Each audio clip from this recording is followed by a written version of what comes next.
Sheila est à l'honneur ce 6 janvier avec la diffusion d'un documentaire sur France 3 à l'occasion de ses 60 ans de carrière.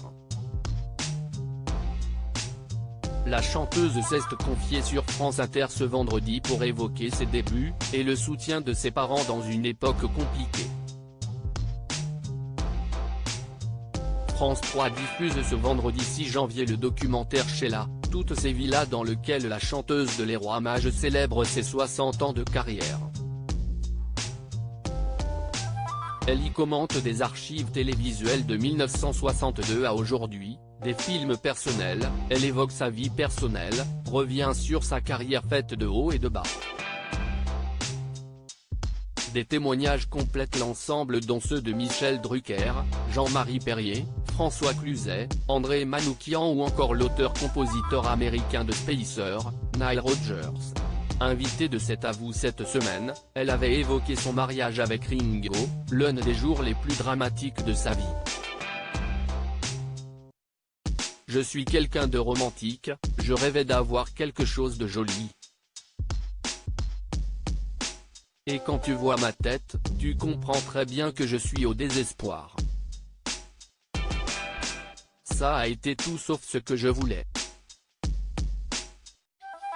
J'ai peur de la foule, si est-ce pas un bon souvenir.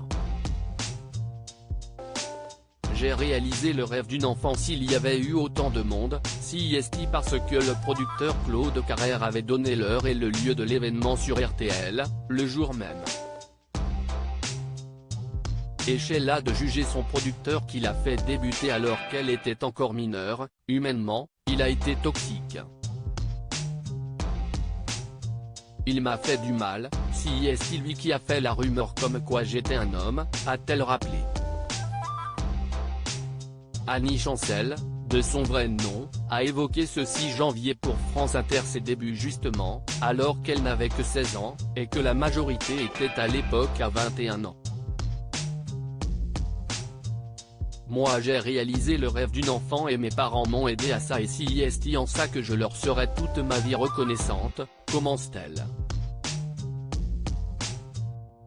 C'était pas un métier raisonnable pour une fille de mon âge avant de poursuivre, à l'époque dans les années 60, si est quand même se dire, une directrice d'école qu'on vient voir en disant écoutez ma fille va arrêter l'école parce qu'elle décide de devenir chanteuse, ma mère s'est quand même envoyé dire que j'allais devenir une prostituée parce que c'était pas un métier raisonnable pour une fille de mon âge, donc il faut juste remettre les choses dans le contexte et ils ont été très avant-gardistes mes parents, de me laisser faire, de me laisser aller dans mes envies, dans mes folies, et d'y croire, conclut Sheila, toujours reconnaissante.